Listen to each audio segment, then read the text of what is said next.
এই নম্বরে কল দেন, আল্লাহ আপনার সাথে কথা বলবে। রাতের 2টা বাজে, 2 রাকাত নামাজ, 2 ফোঁটা চোখের পানি। আমি এক আলেমের মুখে শুনেছি, বড় সুন্দর লেগেছে আমার। যদি আমাদের ঘরানার আলেম না, উনি অন্য মতবাদের, কিন্তু ওনার এই কথাটা আমার খুব পছন্দ হয়েছে। ওনাকে একজন বলছে যে আল্লাহর কোনো মোবাইল নাম্বার আছে কিনা। উনি বলছেন হ্যাঁ আল্লাহর মোবাইল নাম্বার আছে। বলে কত? 222। উনি বললেন এই 222 কিরকম? বলে 222 হচ্ছে 2 রাকাত তাহাজ্জুদ, 2 ফোঁটা চোখের পানি। আচ্ছা, রাতের 2টা বাজে, রাতের 2টা বাজে, 2 রাকাত নামাজ, 2 ফোঁটা চোখের পানি। এই নম্বরে কল দেন, আল্লাহ আপনার সাথে কথা বলবে। আরো জোরে বলেন ভাই সুবহানাল্লাহ। আমি আমার যুবক ভাইদেরকে বলে যাচ্ছি, জয়নুল আবেদিন কাদেরী বাঁচলে দেখা হবে, মরলে আর দোয়া করে দিয়েন। শুধু আফসোস করবেন কেন? আপনি দেখবেন যেই যুবকটাকে আপনি আনস্মার্ট মনে করতেন, গুরুত্ব দিতেন না, যার সাথে বন্ধুত্ব করতে লজ্জা পেতেন, যাকে আপনার ক্যাটাগরির মনে করতেন না, দেখবেন সে জান্নাতে চলে যাচ্ছে। যাকে আপনি কোনোদিন পাত্তাই দেন নাই, খ্যাত মনে করেছেন, খ্যাত, যার সাথে পাশাপাশি বসতে ইনসাল্ট ফিল করতেন, সে জান্নাতে চলে যাচ্ছে। আপনি বড় মালিক, ব্যবসায়ী, আপনার ড্রাইভার জান্নাতে চলে যাচ্ছে। দেখবেন আপনার ঘরের কাজের লোক চলে যাচ্ছে জান্নাতে, আপনি দাঁড়িয়ে আছেন। আপনি প্রশ্ন করবেন কিরে তুই এমন কি করতি? কথা বলার সুযোগ দেবে আল্লাহ সেখানে।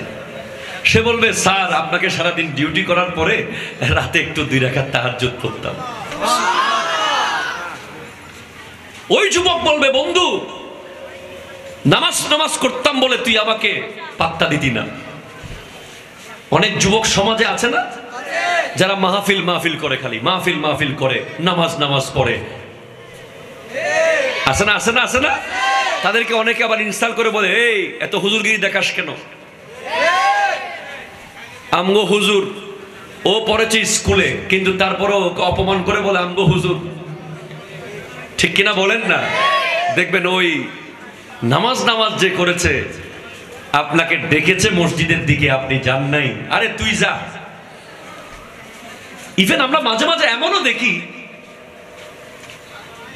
অনেক মানুষ অফিসের কলিগকে, অফিসের অধস্তন কর্মকর্তা যদি বলে বস আমি একটু নামাজ পড়তে যাব, আরে তো নামাজ করিয়েন না।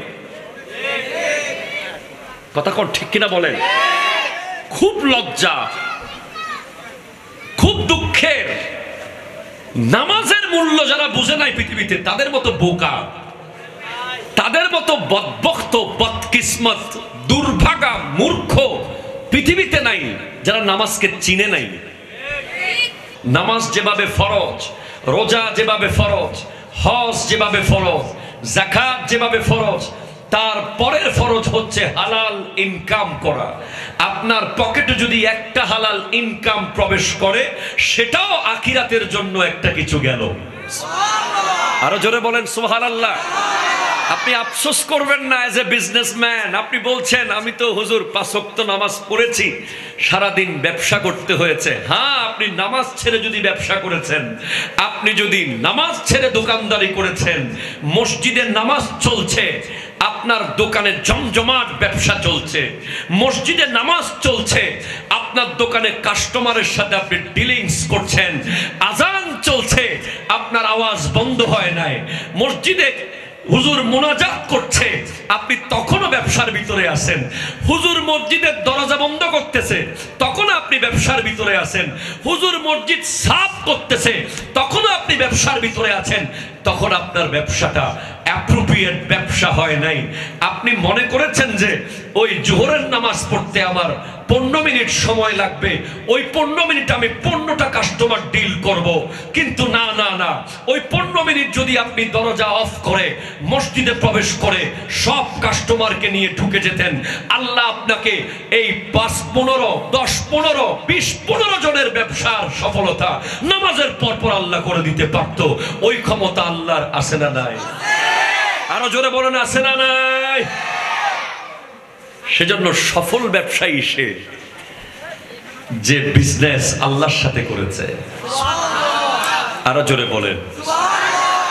আর বিফল ব্যবসায়ী সে যে শুধু দুনিয়া দুনিয়া দুনিয়া করেছে।